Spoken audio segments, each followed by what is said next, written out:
السلام علیکم ورحمۃ اللہ وبرکاتہ۔ نہج البلاغہ، تیسرا خطبہ، 5واں حصہ۔ امت محمد صلی اللہ علیہ وآلہ وسلم کو بغیر کسی پاسبان کے نہ چھوڑ جائیے، اس پر کسی کو خلیفہ مقرر کرتے جائیے اور اسے بے مہار نہ چھوڑیے، کیونکہ اس صورت میں مجھے اس کے متعلق فتنہ اور شر کا اندیشہ ہے۔ جب انتخاب اہل حل و عقد کا طریقہ بھی کامیاب نہ ہوا تو اسے بھی ختم کر دیا گیا اور صرف ہر کے شمشیر زند سکہ بنامش خوانن معیار بن کر رہ گیا، یعنی جو دوسروں کو اپنے اقتدار کی گرفت اور تسلط کے بندھن میں جکڑ لے وہی خلیفہ برحق اور جانشین پیغمبر صلی اللہ علیہ وآلہ وسلم ہے۔ یہ تھے وہ خود ساختہ اصول جن کے سامنے پیغمبر صلی اللہ علیہ وآلہ وسلم کے وہ تمام ارشادات جو انہوں نے دعوت عشیرہ، شب ہجرت، غزوہ تبوک، تبلیغ سورہ برات اور غدیر خم کے موقع پر فرمائے تھے، یکسر فراموش کر دیے جاتے ہیں۔ حیرت ہے کہ جب تینوں خلافتیں ایک ہی فرد ہی کی رائے سے طے پاتی ہیں اور اس ایک فرد کے فیصلے کے سامنے سر تسلیم خم کر دیا جاتا ہے، تو پھر کس دلیل کی بنا پر پیغمبر صلی اللہ علیہ وآلہ وسلم سے یہ حق سلب کیا جا سکتا ہے کہ وہ کسی کی تعین خود فرما دیتے،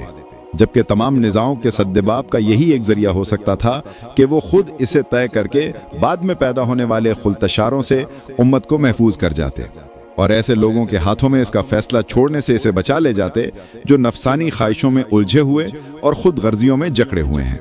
اور یہی وہ صحیح طریقہ کار ہے جسے نہ صرف عقل کی تائید حاصل ہے بلکہ پیغمبر صلی اللہ علیہ وآلہ وسلم کے صریحی ارشادات بھی اس کی حمایت میں ہیں۔ حیان ابن سمین یمامہ میں قبیلہ بنی حنیفہ کا سردار اور صاحب قلعہ اور سپاہ تھا۔ جابر اس کے چھوٹے بھائی کا نام ہے اور عائشہ کہ جس کا اصلی نام میمون ابن قیس ہے،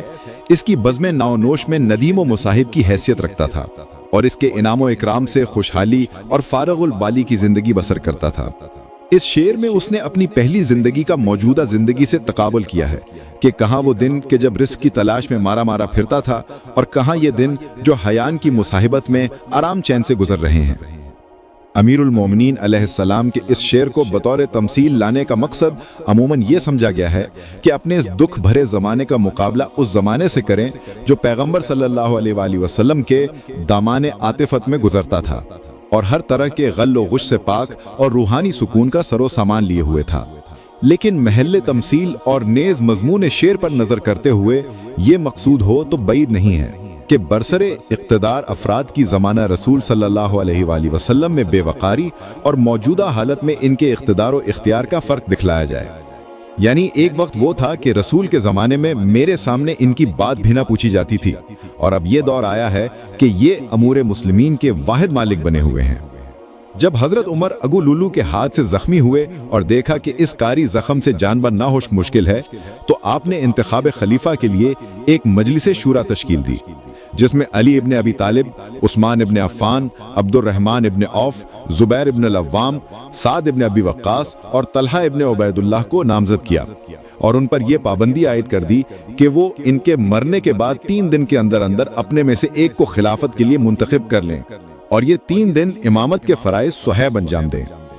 ان ہدایات کے بعد ارکان شورا میں سے کچھ لوگوں نے ان سے کہا کہ آپ ہمارے متعلق جو خیالات رکھتے ہوں ان کا اظہار فرماتے جائیں تاکہ ان کی روشنی میں قدم اٹھائیں۔ اس پر آپ نے فرداً ہر ایک کے متعلق اپنی ذری رائے کا اظہار فرمایا۔ چنانچہ سعد کے متعلق کہا کہ وہ درست خو اور تند مزاج ہیں اور عبد الرحمن اس امت کے فرعون ہیں، اور زبیر خوش ہوں تو مومن اور غصے میں ہوں تو کافر، اور طلحہ غرور اور نخوت کا پتلا ہے، اگر انہیں خلافت بنایا گیا تو خلافت کی انگوٹھی اپنی بیوی کے ہاتھ میں پہنا دیں گے، اور عثمان کو اپنی قوم و قبیلے کے علاوہ کوئی دوسرا نظر نہیں آتا۔ رہے علی تو وہ خلافت پر ریجھے ہوئے ہیں، حالانکہ میں جانتا ہوں کہ ایک وہی ہیں جو خلافت کو صحیح راہ پر چلائیں گے، مگر اس اعتراف کے باوجود آپ نے مجلس شورا تشکیل ضروری سمجھی اور اس کے انتخاب ارکان اور طریقہ کار میں وہ تمام صورتیں پیدا کر دیں کہ جس سے خلافت کا رخ ادھر ہی بڑھے جدھر آپ موڑنا چاہتے تھے۔ چنانچہ تھوڑی بہت سمجھ بوجھ سے کام لینے والا بآسانی اس نتیجے پر پہنچ سکتا ہے کہ اس میں حضرت عثمان کی کامیابی کے تمام اسباب فراہم تھے۔ اس کے ارکان کو دیکھیے تو ان میں ایک حضرت عثمان کے بہنوئی عبد الرحمن ابن عوف ہیں اور دوسرے سعد ابن ابی وقاص ہیں جو امیر المومنین سے کینہ و عناد رکھنے کے علاوہ عبد الرحمن کے عزیز اور ہم قبیلہ بھی ہیں۔ ان دونوں میں سے کسی ایک کو بھی حضرت عثمان کے خلاف تصور نہیں کیا جا سکتا تھا۔ تیسرے طلحہ ابن عبیداللہ تھے، جن کے متعلق علامہ محمد عبدہ حواشی نہج البلاغہ میں تحریر کرتے ہیں، طلحہ حضرت عثمان کی طرف مائل تھے، اور مائل ہونے کی یہ وجہ کیا کم ہے کہ وہ حضرت علی علیہ السلام سے منحرف تھے، کیونکہ یہ تیمی تھے، اور ابو بکر کے خلیفہ ہو جانے کے سبب سے بنی تیم اور بنی ہاشم میں رنجشوں پیدا ہو چکی تھیں۔ رہے زبیر تو یہ حضرت کا ساتھ دیتے بھی تو ایک اکیلی رائے کیا بنا سکتی تھی۔ تبری وغیرہ کی روایت سے معلوم ہوتا ہے کہ طلحہ اس موقع پر مدینہ میں موجود نہیں تھے، لیکن ان کی عدم موجود بھی حضرت عثمان کی کامیابی میں صد رہنا تھی،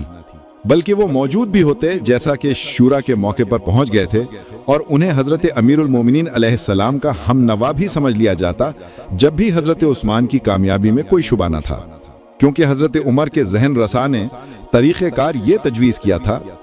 کہ اگر 3 ایک پر اور 3 ایک پر رضامند ہوں تو اس صورت میں عبداللہ ابن عمر کو ثالث بناؤ،